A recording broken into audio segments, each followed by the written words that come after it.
Chapter 4. Grieve a bit, but move on quickly.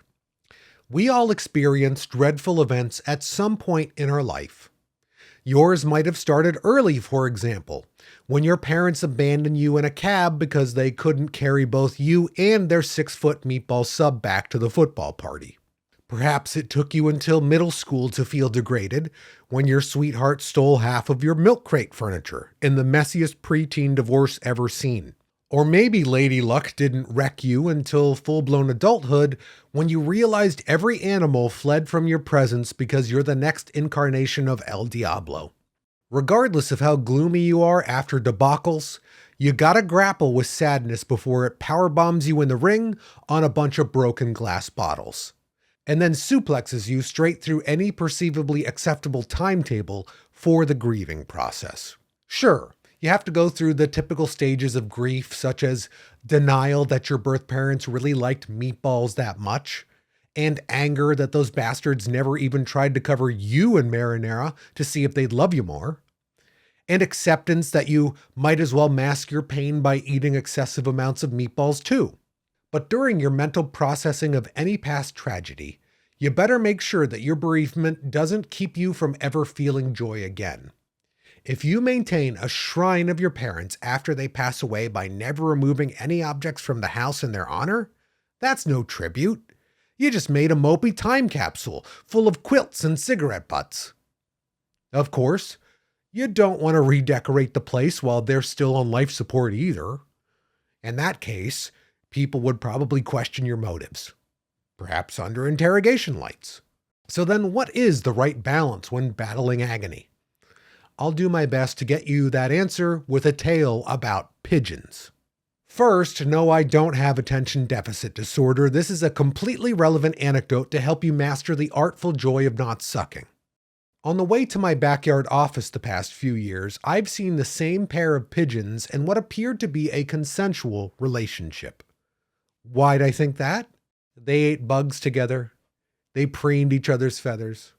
And I even saw them getting freaky under 2 empty potato chip bags, so I'm pretty sure they were beyond friends with benefits.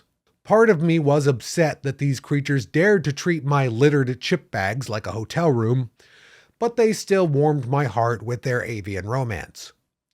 They were around so long that I developed names for them, dubbing the thruster Paco and the one theatrically screeching Mrs. McFlutterbutt. Sadly, though, yesterday morning around 10 o'clock, I made the unfortunate discovery that Paco had terrorized his final earthworm and sullied his last statue. Yes, the cooing couple was no more. Paco had perished. Because birds aren't so great at using shovels, Paco's rotting carcass laid atop the ground for all opportunistic maggots and desperate squirrels to ravish. Yet, right beside him stood his former perchmate, Mrs. McFlutterbutt, peering into the middle distance with a much stronger stomach than mine, apparently. Looking at the survivor amidst all the bushes filled with my discarded potato chip bags, I sensed a deep sorrow in Mrs. McFlutterbutt's eyes. So I did what any other human with empathy would do. I gave her my condolences, as well as a few more depleted potato chip bags, before going back to work on this book. Hey, what can I say? I like potato chips as much as scattering trash outside, I guess. Don't judge me. So I wrote until I couldn't type anymore, jumping from unfinished tip to tip because I probably do have attention deficit disorder now that I think about it. Overpowering my own gloom through productivity, I cranked out a quarter of these book pages and then decided to sleep in my office from exhaustion. Okay, it was exhaustion plus being plastered from the gallon of peppermint schnapps I chugged in Paco's honor. But before I closed my drunken guru eyes, I fell to my knees and begged the universe to help my beaked friend in need. Covering my bases, I prayed to every damn god in human history to help Mrs. McFlutterbutt persevere such hardships and process the pain of losing her lifelong spouse. Puke, snore, repeat until noon the next day when I heard a commotion outside. Like Christmas morning, I bounded from my gold-plated office chair and vaulted past the various upchuck puddles that I made the night before. I then peeked through the diamond-covered blinds, my jaw dropping like a mini-golf hazard, as I witnessed the power of prayer before me.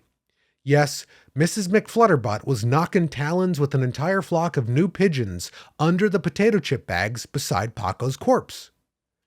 Worse, these new suitors were strapping young lads with massive biceps and killer calf muscles, clearly the gym rats of the pigeon world. I couldn't believe it. Mrs. McFlutterbutt had not only moved on quickly, but she was also clearly robbing the nest.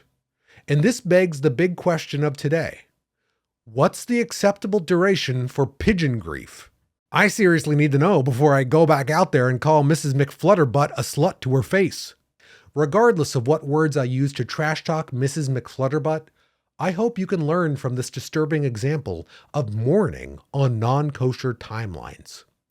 It's a real pickle of a predicament that all still living things go through. If she had spent a few more years wallowing, she'd be decaying too, and probably getting ravaged by those starving squirrels after she ceased to be. Yet going through funks at high speeds can be unhealthy too, because it looks like you're ignoring the trauma altogether. Essentially, you're going to get judged either way and are therefore screwed. Thus, you might as well have some fun in the process. Emotional pain caused by loss is like a hole in the soul that will never fully heal.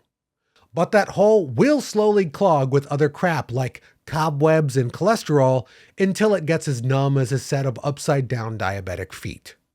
And with that numbness, you can at least try to find small pockets of happiness instead of spoiling all parties by weeping every time you see a meatball sub. If nothing helps the grief, try tossing old potato chip bags everywhere you go outside instead. That should do the trick. Oh, and don't worry, I'm not so hypocritical that my next tip will tell you to stop littering. I wouldn't waste your time with such a trivial topic anyway.